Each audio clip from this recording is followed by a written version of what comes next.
Welcome to the Outskirts Film Podcast. I'm Meiko, and today I'm joined by my co-hosts. Hey, I'm Christopher. Hey, I'm Alonso. As we mentioned at the end of the previous episode, we'll be staying in Japan a bit longer, since this week we're diving into the filmography of the great actress and singer Meiko Kaji, whose career is being celebrated with a retrospective organized by the Japan Society in New York, running from March 27 to April 4. Mostly associated with rebellious, deviant, and transgressive characters she portrayed, Kaji made her entrance into Japan's tumultuous film industry at Nikatsu in 1965. Appearing in a number of films in the late 60s, first under her real name Masako Ota, gained considerable attention through her first starring role in Teruo Ishii's yakuza Kurio Blind Woman Curse, and the biker gang series Stray Cat Rock, in which she starred in 5 films from 1970 to 1971. As Nikatsu's style shifted more decisively towards pinku eika genre, and as it became physically and mentally impossible for her to maintain the rhythm with which the studio expected her to work, she began working for Toei Company, where she became the star of another series, Female Prisoner 701. After her most widely known and iconic portrayal of Yuki Kashima in Toshiya Fujita's Lady Snowblood, Kaji went on to work with renowned masters such as Kinji Fukasaku and Yasuzo Masumura. Having starred in so many films in a single decade, Kaji's film career came to a halt in the 80s, and in the following years, including the 2020s, she made occasional appearances on television and in film. At the height of her career, Kaji appeared in more than 100 films, which makes it obviously impossible for us to cover them all. For practical reasons and because of the time constraints, we decided to stick with the selection of Japan Society. Since this episode marks the first time that we talk about an actor, I want to start by asking you guys this question. What do you think makes Meiko Kaji's acting so compelling and distinctive? I guess for me, the main thing is despite being in this diverse series of films or film series, every character she portrays or every the aesthetic of each of these series to me, she kind of plays with that in a very unique way each different time, despite all being within the range of be exploitation or at least in this as Oiko was mentioning the Nikatsu part of her career. I think she varied from genre to genre, from aesthetic to aesthetic very seamlessly. There's the iconographic power she has.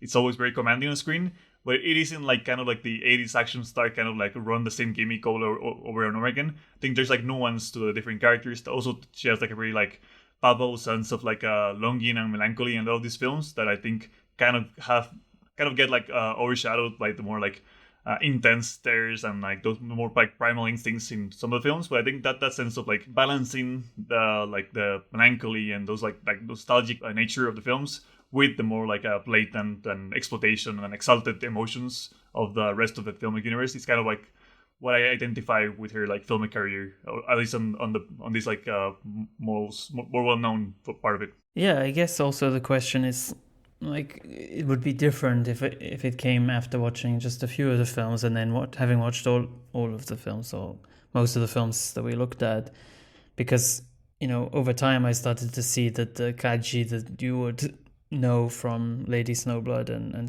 the Scorpion films is a very specific kind of part that she played, which she did play again and again in many ways. But then if you deviate just slightly from that, you find a very different kind of performer.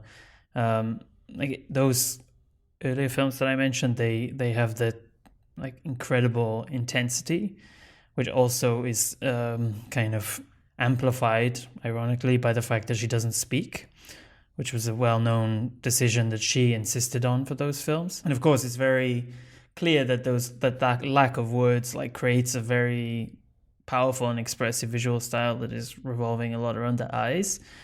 But then once I started to dig in some of the other films around that, I found a very different kind of actress as well.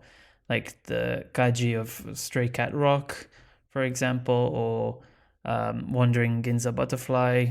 Those are much lighter roles in some way, and there's no sign of any kind of insistence on not speaking, being cool in that same way. She's plenty verbal. She speaks a lot. She's seemingly very relaxed.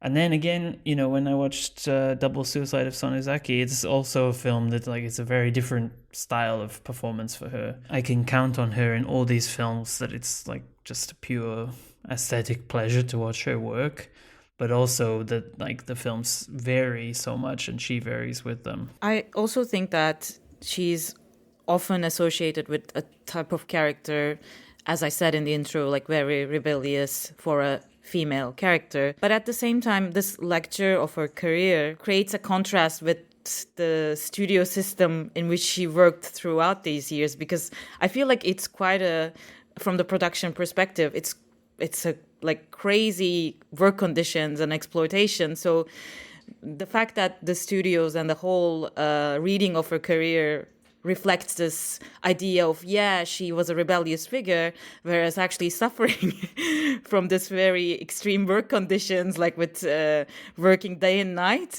I found that really interesting from the perspective of like female representation, let's say. I had this feeling like not only watching the films, but also reading about them like simultaneously, how much of a kind of authorial presence she herself brought, at least for a few years. I think it was mostly a kind of burst of creative energy on her part. I think she became like very quickly very conscious of her image, and like the kind of interventions, like the infamous ones, like saying that she wasn't going to speak at all in the Scorpion films, was already her like really deciding what kind of star she wanted to be. Very quickly then she was just crushed by the horrible conditions of making these films like on such a tight schedule. I think it's also interesting to just like mention like how she got started, which was in the mid-60s. She was scouted as a model and started working in a TV station. In this like TV context, that she was on a soundstage and somebody from Nikatsu came and invited her to start filming.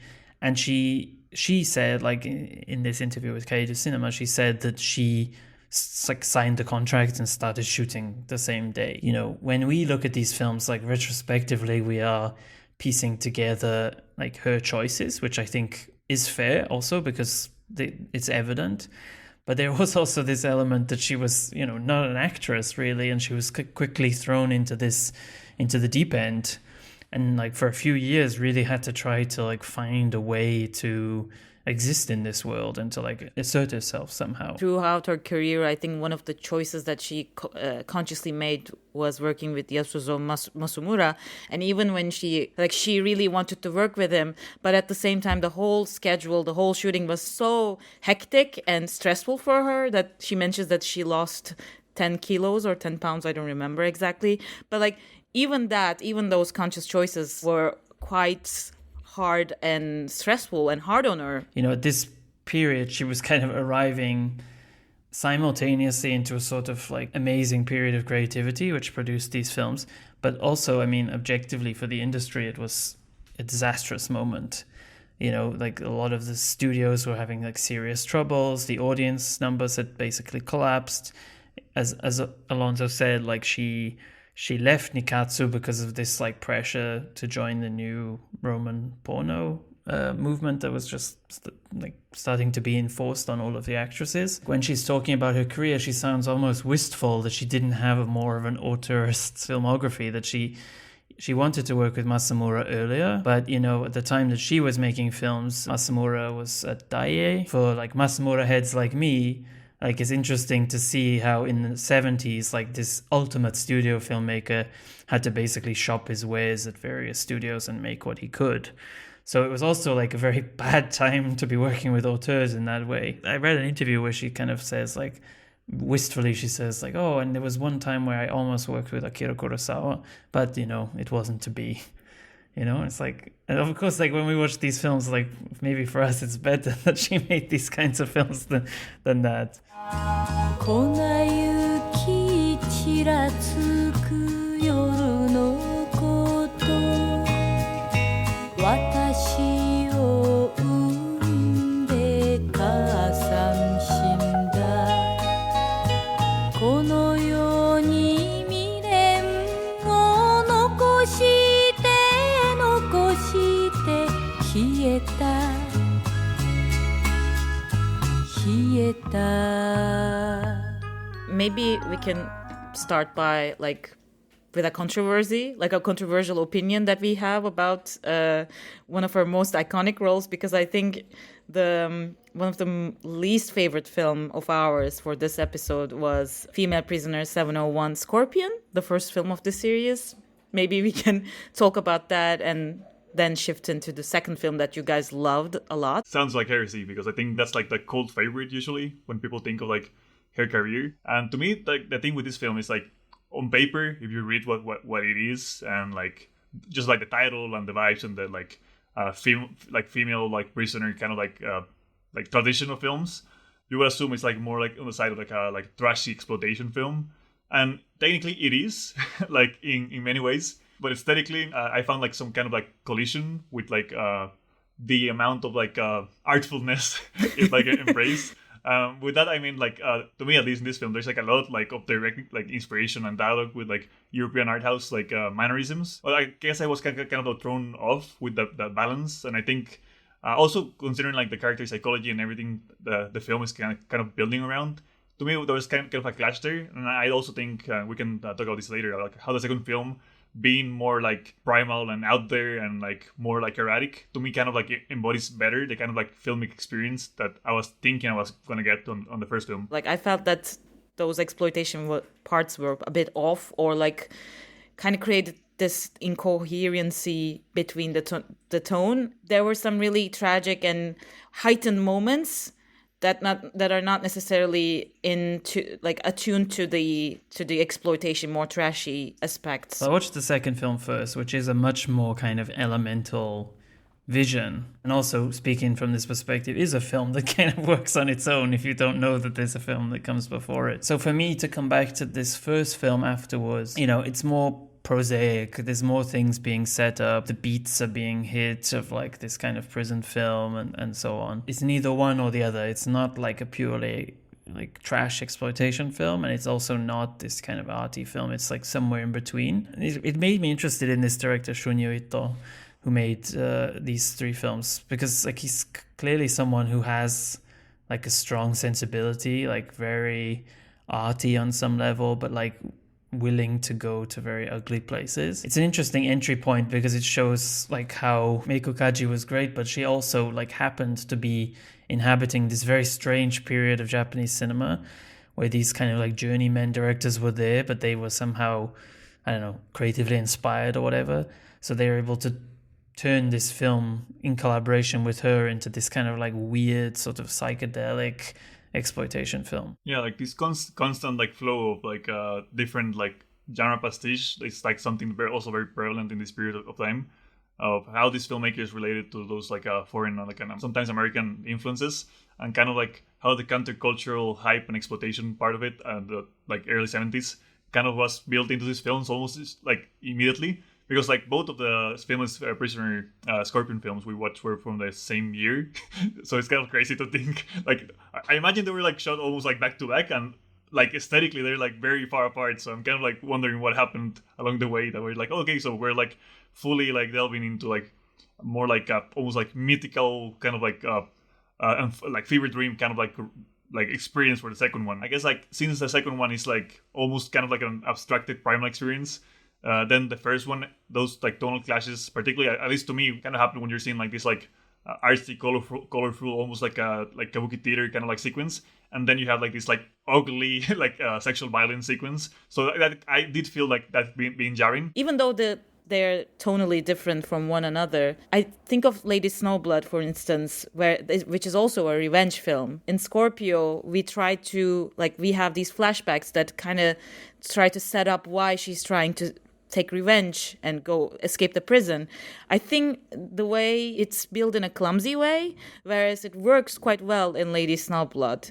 So I think that kind of flashbacks going back and forth and explanations and creating a sense of logic behind her actions is maybe what is off-putting for us.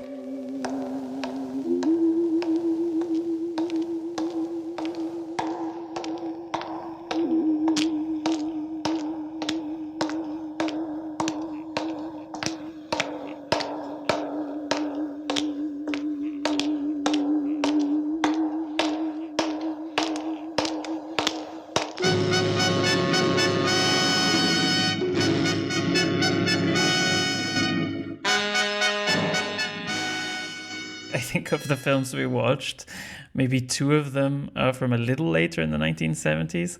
And then basically all of the rest of them were made in 3 years. And so the film that is like her quote unquote like debut is Blind Woman's Curse, which was 1970. But she made like 50 films before that. So it's another Fulci situation that we've got on our hands here, where like this construct of Meiko Kaji that we're talking about is actually kind of fake in some way.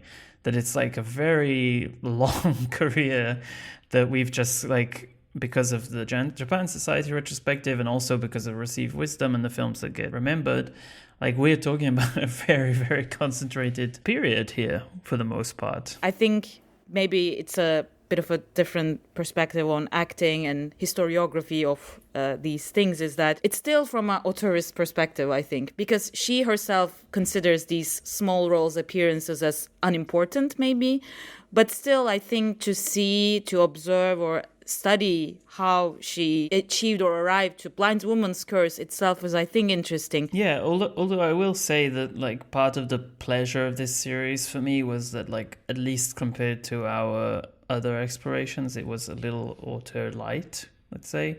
I mean, of this list, the only like true auteur like so considered is Masamura. And then Fukusaku has like this kind of like elite journeyman status, I would say. But I also like, clearly these guys have like really strong sensibilities. Yeah, particularly Shonya Ito, the director of the Scorpion films. But also, I mean, very interesting revelation to me was Blind Woman's Curse and Tero Ishii. I knew the name, but I hadn't dug into that. And suddenly like I could see the seeds in Blind Woman's Curse of like a very like true exploitation guy. And when I looked a little bit more at the filmography, I think that this is a definite subject for further research. Yeah, I've known about the Horrors of Malformed Men for a while, just by virtue of the title. Sublime title. Yeah. And some stills I've seen, and I said, yeah, this is definitely something I need to watch. Yeah, it kind of makes it's interesting to think about that film, Blind Woman's Curse, as the start of the official like Meiko Kaji kind of like career, because I think in a way the version of her that we remember is almost immediately ingrained in that film as this kind of like badass character. But I think that film in particular is perhaps my favorite one that I saw, like doing this retrospective, embodies the kind of like mashup element of this like delirious period of production, where it's like, it almost seems like all these studios were like throwing like shit at the wall and say like, yeah, it's this like a yakuza film, but yeah, we need some horror in there, so we'll get you like some mystical, amazing possessed cat, one of the best cat sequences I've seen. When I saw that, I immediately thought that's gonna be the favorite film of Alonso in the selection. I immediately thought about that. But it's such an interesting experience from the beginning to the end, because first of all, I'm not a familiar spectator of yakuza genre, so I was already like thrown into this, what is going on, oh, who are these people kind of situation. Then it deviates immediately to the horror genre, but it does in such an interesting way. I enjoyed it a lot. I think it's also one of my favorites, but I was also quite enamored by another performance in the film, because I think the blind woman in the title, Aiko, played by Hoki Tokuda, is also a quite interesting character as a side character, because in all these films we've seen, she's the star, so we don't necessarily have these interesting, compelling side characters, with the exception of Wandering Ginza Butterfly. So I think Aiko in this film was also a highlight for me. She was in a conversation with Arnaud Desplechin, and Desplechin told her that like it's a big favorite of his, and she said like that's a terrible, you don't need to watch that, it's a worthless film.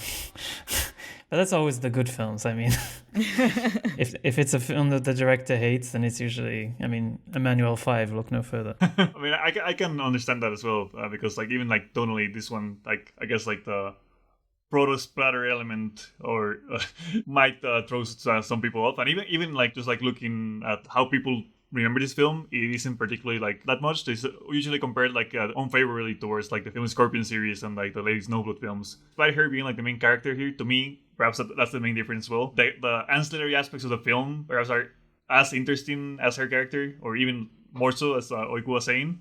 And perhaps that makes it like less of like a canonical Meiko Kaji film as well. If we're kind of creating like the canonical template of her career in a way. So I can see how it doesn't really fit that narrative perfectly. Seeing this specific transitional period, like culturally within the industry, might also like establish that sense of protection of her own iconography, as it was mentioned in the intro as well, when she was like, "Oh yeah, I won't make any of these like pinko films. That's like a line I won't cross." So yeah, I kind of keep thinking about how she related to the material she was working with all the time, and like all these like different genres thrown at her all the like constantly. But at the same time, like I remember like talking about Blind Woman's Curse. Maybe the reason why she's more like dismissive about the early films in 70, 71, I feel like she didn't have much say or choice to, rather like in comparison with other films that she starred in. I feel like the studio was just like bringing roles and telling her that you're gonna star in these series, especially in Stray Cat Rock. Maybe that's the reason I think she's being more like, yeah, like it's not necessarily a choice, but more like, I did, yeah, of course, kind of thing. But you loved Stray Cat Rock, Sex Hunter, no? Oh, I loved it. I think it was such a revelation for me. I'm definitely like, when I find time, I'm gonna watch the whole series. Sex Hunter was such an interesting film. Like the whole elements about race, the discrimination, like it appears to be like a biker gang film, but I think the film itself talks about so many serious subjects in a quite lighter tone, I admit, but still. Well, I mean, it's not that light. I mean, there's like it gets pretty ugly at the end, no? Yes, but the Molotov cocktails. Yeah, with Coca-Cola bottles. I've seen Stray Cat Rock, but the first one, Delinquent Girl Boss, which again, magnificent subtitle, one of the best of all time. The flow of those films, and I do have like a soft spot for this, like kind of like post-swinging 60s, very like groovy, loungy way of filmmaking. In this series, I think that's like the apex of that style, which is really like taking from the like countercultural, like, well, a little bit later than in the West, but also that kind of lost in translation element of the country, like Western country culture, is to me interesting to see what elements they take in Japan. And to me, that's also like a nice segue to talk a little bit about like her music career, which I think we haven't really addressed at this point. Because as you were saying about like her iconic status as not only like film, but like being like a model and like naturally like being casted by her looks in many ways. The same case was with the music industry, and actually she was one of the main figures of what eventually became like a subgenre of Japanese music called idol kayo. Kayo is kind of like the abbreviation of Kaiju Kyoku. I'm probably like butchering all these pronunciations. That goes without saying for this episode for all of us, I think. Kaiju Kyoku basically meant like a pop tune in Japanese and was like an evolution of ryokoka, which ryokoka was like in the 1930s to 1950s. The like Japanese folk music being like a hybridization with Western vocal pop music particularly, and some like Western orchestration. Kaiju was in the 60s to 70s, where they started like incorporating more contemporary elements from Western pop music. That kind of created also this import, particularly not necessarily like American, but more like on the JJ, kind of like a French style, kind of like a girl pop star that simultaneously does films, like appears in magazines, and needs to do like music. So I actually one of her albums from that period, it's crazy to think she was doing like 50 films like a year, and also recording like a classic album. Like in 73, she has Keijumeki no Hajiki Uta, which I think kind of translates to like Kaijumeiku's like poetry collection or something like that, which is to me interesting because kind of like embodies also that kind of like aesthetic appeal of those films. It sounds like she's singing like a enka or like a classical hybrid Japanese like lyrical music over like spaghetti Western themes, which is like an amazing amalgamation. And that's the same thing of like what was asked of her and her like authorial role in these films. Like the fact she sings like the theme songs is also like very important, I think, for like how she creates like the mood and the setting, and how it also like comes back to her at the end of the day. 花よきれいとおだてられ咲いてみせればすぐ散らされるバカなバカなバカな女の恨みいぶし定め悲しと諦めて泣きを見せればまた泣かされる女女女涙の恨みいぶし bring it back to the cinema, like this musical influence that you're talking about, that at this time, like this kind of Japanese popular music was like plundering from all different kinds of sources. I mean, Stray Cat Rock is like very much a film like that's a product of cultural plundering. But the difference, I think, in this case is that it's like made subject, made text, as they would say in academia. Like it's about American military presence in Japan and the like mixed race children of like Black American soldiers who are persecuted by these like racist Japanese gangs on this base. A lot to unpack. Although, like, yes, it's like horribly violent. Yes, it's about racism and so on. But like basically just watching the girls like get into mischief, and you know, like it's also another feeling that I got from Wandering Ginza Butterfly, which was like a big revelation for me. It was just like you're watching Meiko like shooting pool, you know, in a bar, neon lights. Like this is cinema. This is cinema for me. Like I basically don't need anything else. As a mood piece, that's what I want from the film. Like a melodramatic narrative, but also about some hustlers. There's the whole story of like atonement, maybe we can say, or like trying to make herself forgiven for this woman who made her pardon from the prison. All these aspects like work in such a good way, and she's amazing in it as well. And yeah, the whole neighborhood vibes, and also I think it's a choral story, and that dynamic between other characters also quite worked for me. I mean, you got like suits, and you got like gangs in there, like fuck yeah. Also, that jazzy kind of like pulpy vibes of this particular like period of films perhaps are the ones that I'm drawn towards the most, because yeah, they're kind of like minor films in a way, but kind of like showcase this like temperament of the times. And I did want to mention like this countercultural element, how it was kind of not only like a shadow over like toy, it was something that was also kind of being explored in like even like the bigger productions of like Toho Studios. That was kind of like ingrained in all Japanese society at the time, like kind of like in some way kind of exploiting that like sensationalist aspect of like the Western influence of Western culture. But I think there's also some reflection along the line. I haven't seen the Stray Cat Rock film you mentioned, which kind of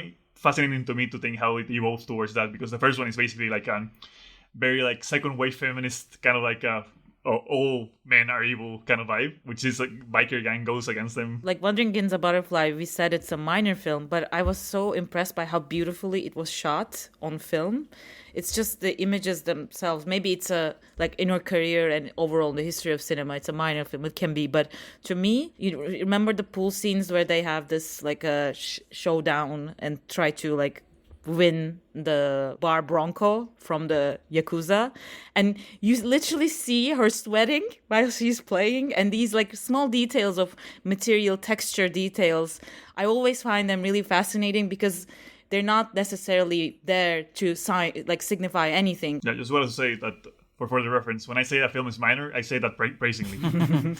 Of course. I mean, when I think of these films, I think of like the fact that the costumes and the sets are either amazing or like eye-wateringly ugly in that like 70s way, you know, like horrible sofas and wallpaper and so on. But she's always very stylish in these films. I think she has different acting styles, and that probably comes from the hair, because in her modern day setting films, I think she's more like defiant and more even like in comparison with Lady Snowblood, I feel more presence of action in her modern day setting films, whereas in period pieces, period dramas, there's this cold, calculated and passive, whereas in modern films it's more spontaneous and hard to define, maybe hard to capture, and that comes from hair and style, I think.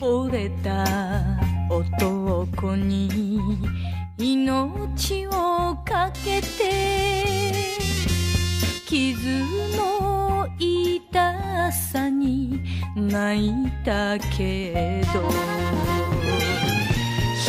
人にゃ見せない涙の顔は明日はどうなるどこへ流れる銀蝶渡り鳥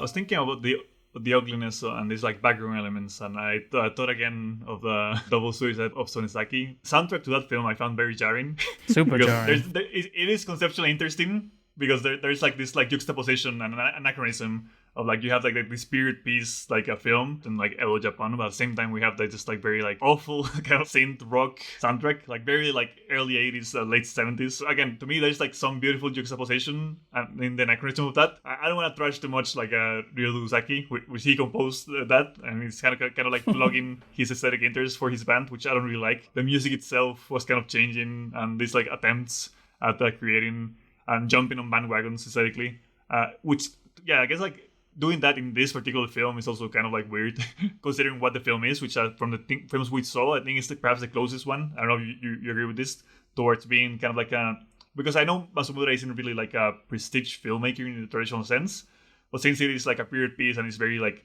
stagey and like very like ingrained in it, kind of like more like theatrical, kind of like exalted kind of performance, and then we have this like reminded, no, this was like a 1978 studio film, because you need to have that like pop culture hook in a way. You know, like he's one of my guys, Masumura, so like I forgive a lot. And for me, yeah, exactly, this like very weird clash with this kind of like lounge lizard sort of synthy jazz, whatever.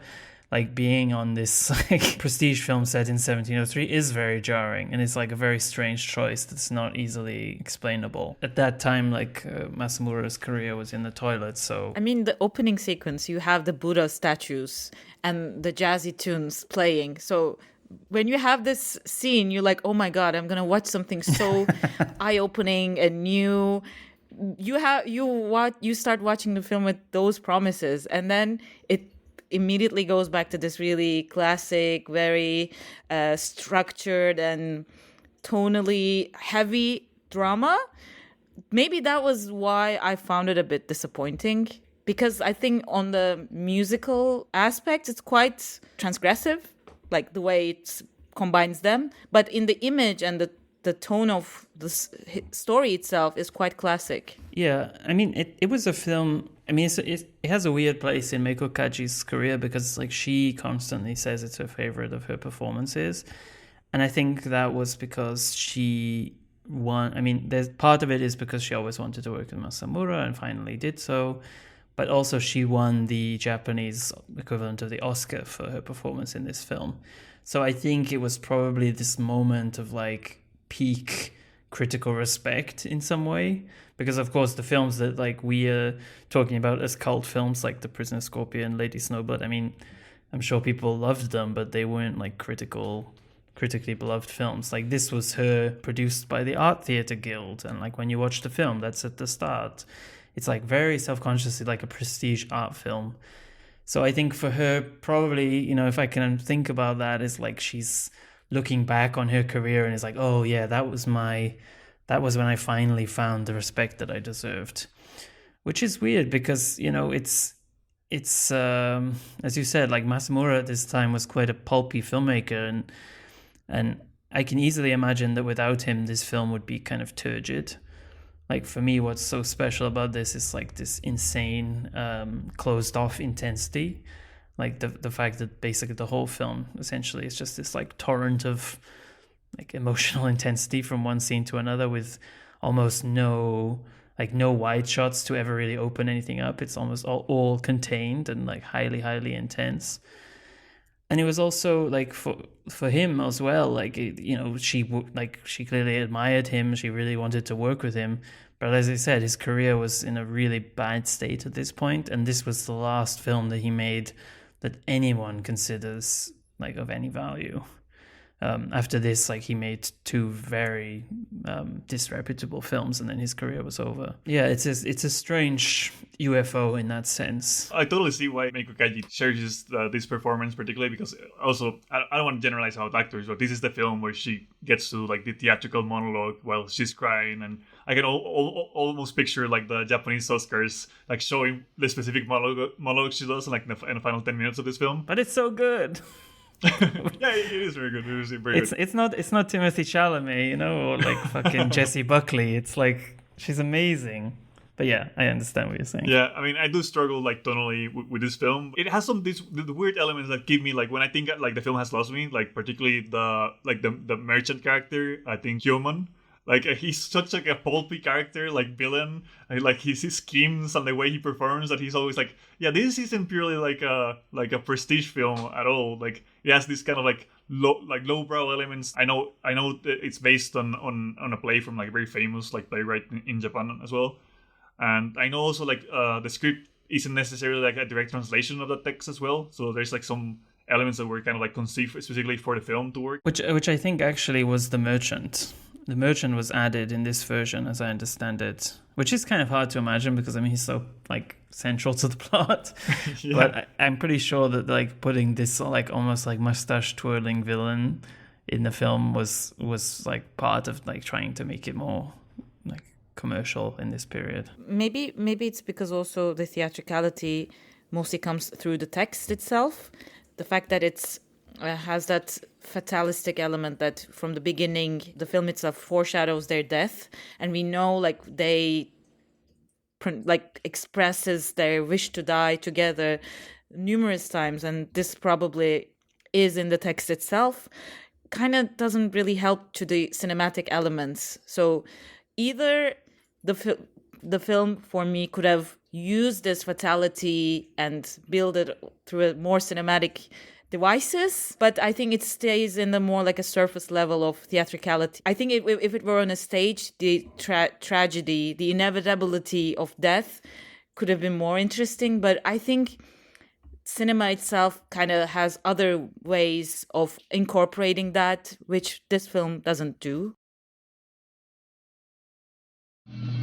7つの鐘か空が知らんまであと一時じゃな。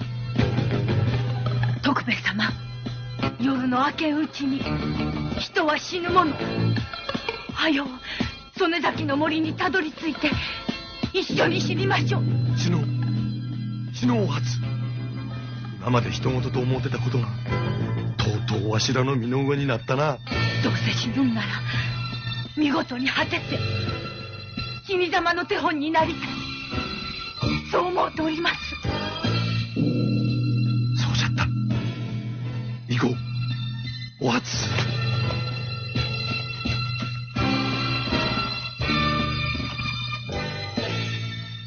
Maybe we should talk about Lady Snowblood. Oh, what's that film called? Yeah, and maybe also there's and inevitably talking about this film, there's an elephant in the room that either should be addressed or shouldn't be addressed. You mean like an IDF elephant in the room? Yeah, Benjamin Netanyahu's favorite filmmaker. I wanted to ask at the outset, actually, like if you guys had any relationship with Meiko Kaji before this little exploration that we've done. Maybe we can just start there and work our way to Lady Snowblood. I actually saw like Stray Cat Rock before I saw Lady Snowblood. So my experience was like knowing her as an icon, as like a pop figure, which is something I guess we kind of like touch upon on the podcast, but like looking at her career and looking like also like her musical output and everything. She seems to also transcend cinema in a way. And also the way she's used in the films kind of play to that as well. Like 1970s pop culture Japan, to me, can only be understood through like Meiko Kaji's albums and like her presence in film. Usually goes back to like Lady Snowblood, which is kind of a shame. It felt kind of refreshing to see the film without that kind of like fanboy, like teenage kind of like, I guess like exoticized like way of like looking for like cult objects. I also knew her as like this really iconic figure in Japanese pop culture, music, and cinema. But I also watched Lady Snowblood first, but I didn't necessarily watch the film because of Kill Bill connection, but I was asked to write about a text about like animation adaptations, and we had a selection of films, and I chose Lady Snowblood because it was adapted from a manga. But yes, when I watched it, I of course said, "Oh my God, he stole everything from this film." as happens a lot with my cinephilia, I miss things early on, and then I never catch up with them because, then I put in the garbage can, and then I don't want to look anymore. So I had the same feeling as you, Urko, when I watched it for this series. It was like I knew he took some things from it, but I wasn't quite prepared that it was like 100% plundered. I think for Meiko Kaji, I mean, one of the positive things about his influence was that, like, you know, she made a shit ton of money because suddenly, like, he put 2 songs in Kill Bill, and suddenly, like, she re-recorded the songs, she put out new albums, etc. So that's a positive thing. But yeah, what I have to say about Lady Snowblood, I mean, like, I was just totally blown away by this film. Maybe because I was lucky enough to watch 4K version, and just like the overwhelming aesthetic experience of color was like one of the most like transcendent viewing experiences I had of the year. Yeah, I mean, to me, the main thing is just in this film is like kind of like the fight choreography is kind of like incredible as well, and also like the type of fight choreography, which I guess like the main difference, just the final mention of like the film, is like actually throughout my life, like the Kill Bill films have been my least favorite pure pastiche, and it has like this like detachment from the material that I find very annoying all the time. And then like looking at this film and what it is and how like I mean, it is very pulpy in many aspects, but just like the tone itself is melancholic, like element to the violence as well. It's tinged with this like a character psychology and the way like the very methodical way like the sequences are choreographed and structured kind of make this like elevated a little bit even more. Like I can see why this is the one that became kind of like the main like iconographic moment in her career. So something David mentioned last week with Shimizu also, that like, you know, we are exposed to a filmmaker through like 10 films, and those 10 films like define our image. But there are some cases with some filmmakers or figures like Meiko Kaji where there is like one film that kind of does go above and beyond in some way of the other films. And like, yeah, I totally understand that if you have like Alonso's sensibility, like those films like can, like you can prefer like other kinds of films, like even while recognizing them as kind of like these monumental works. And this is one of them for me. I mean, like it's a film that like has its own logic, like even besides the other films. You know, it's like it's truly like monumental in a weird way. It's like kind of sui generis. She's different in it, as Oiku mentioned. Like she gives like a different kind of performance. And yeah, like this relation to the manga, which I haven't read, does give it this like kind of cartoonish quality, you know, like it's like it does have this like really vivid power in a way that maybe only the second Scorpion film, I think, has a little bit of that as well. But again, in the film, like you just see again and again like the futility of revenge, which is something that I think never even go near.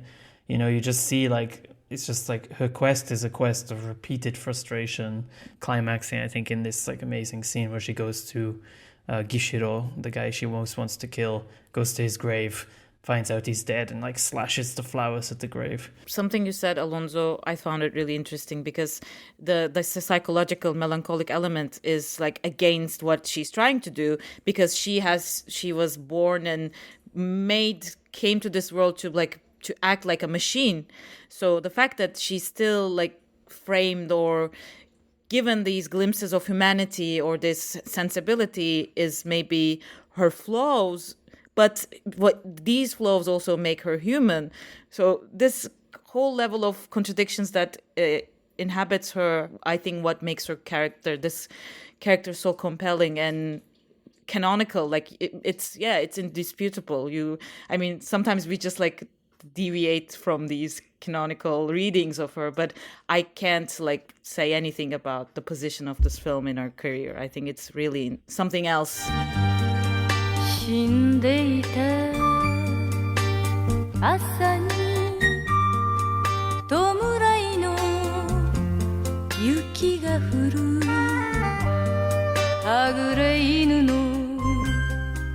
遠吠え下駄の音きしむ因果な重さ見つめて歩く闇を抱きしめる蛇の目の傘ひとつ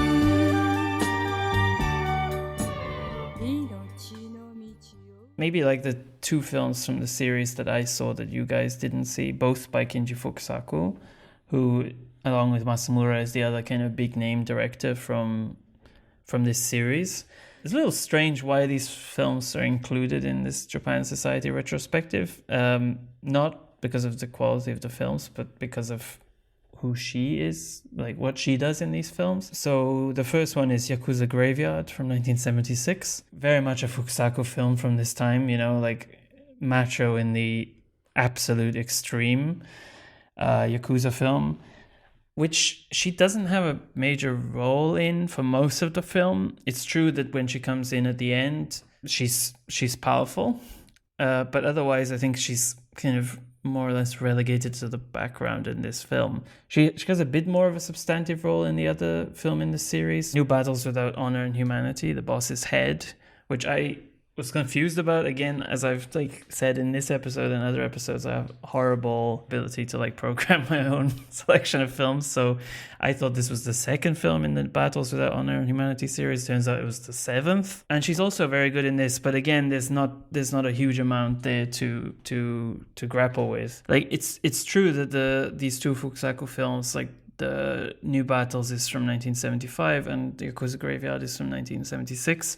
And as we know, like in this period in Japan, like the space of 1 or 2 years was like decades. So it's interesting that, yes, like all the other films in the series that from 1970 to 1973 are like these very powerful, like woman-led genre films, basically starring Meiko Kaji. Whereas like these two films, which are like, other than the Masamura, like the latest films in the series, are by like the manliest filmmaker of all time, Kenji Fukusaku.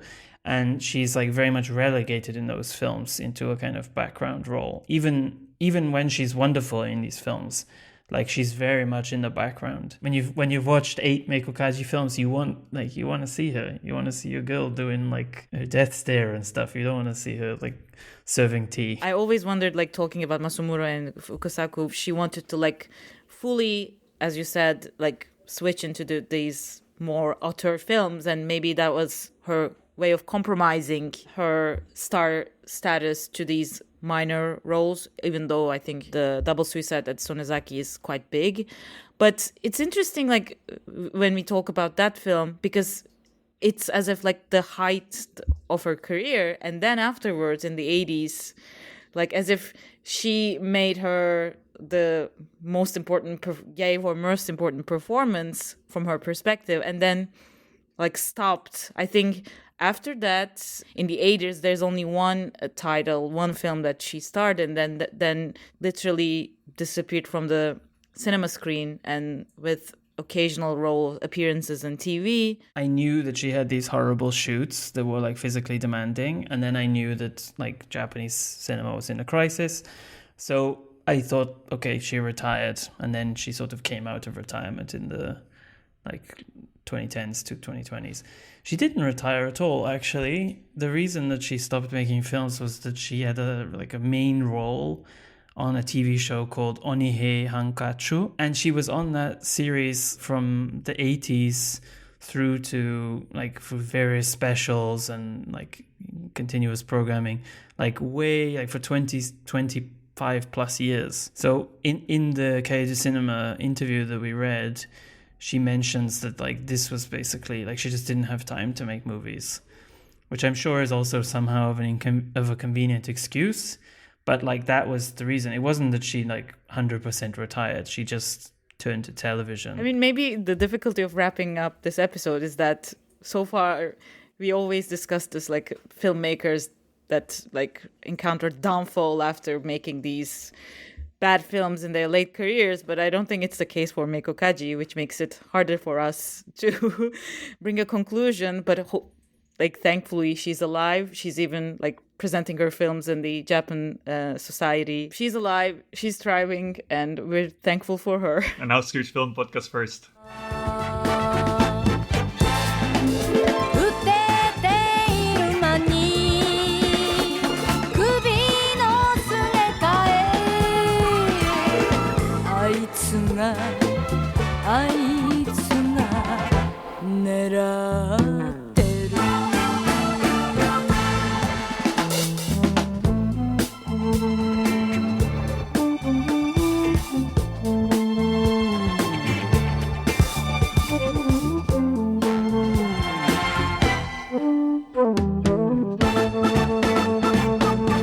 So do you guys have prepared films you've been watching that you'd like to talk about? This weekend I was at Luxembourg Film Festival, even if it was for 2 days, and I had the privilege and the honor to meet and speak to Ulrike Oettinger and Isabelle Huppert after the screening of The Blood Countess. Wow, I didn't know Surprise! Surprise! I kept this for this episode. Wow, that's awesome. We got a primer.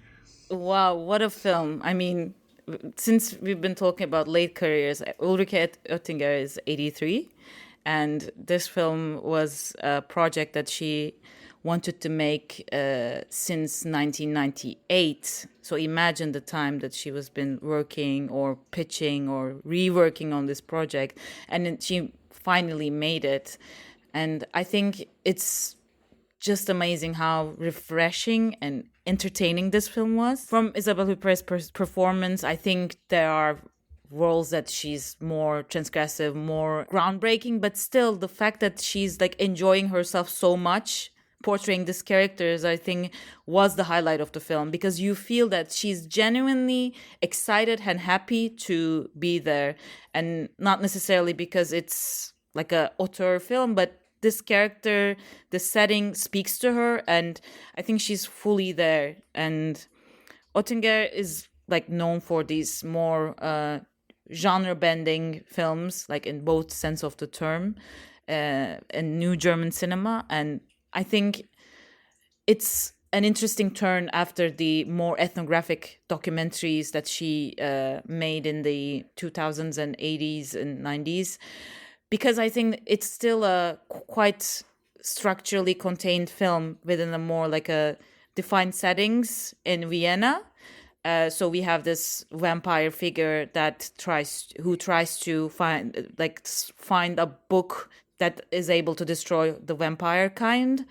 And we have this really, I think, straightforward structure of episodic narration.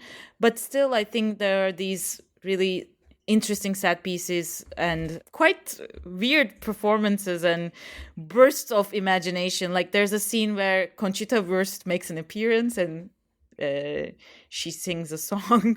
So I think she's still like attuned to queer culture and contemporary culture in an unexpected way. So I was quite happy and surprised to watch it and to chat with them.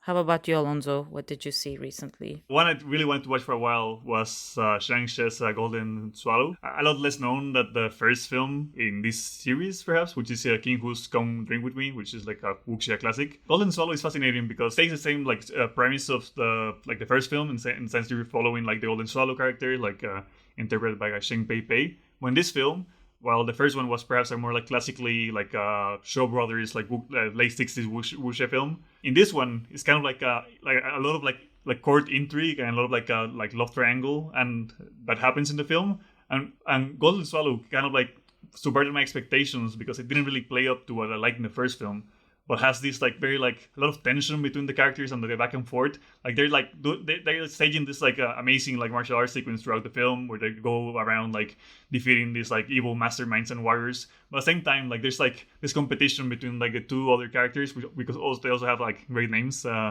There's Silver Rock, which is interpreted by Jimmy Wang Zhu of the One Armed Swordsman fame, and the other one, Golden Whip, is Lo Lie, which again like another like legendary like Hong Kong actor, I guess like Five Fingers of Death and Dangerous Encounters of the First Kind, 36 Angels of Shaolin.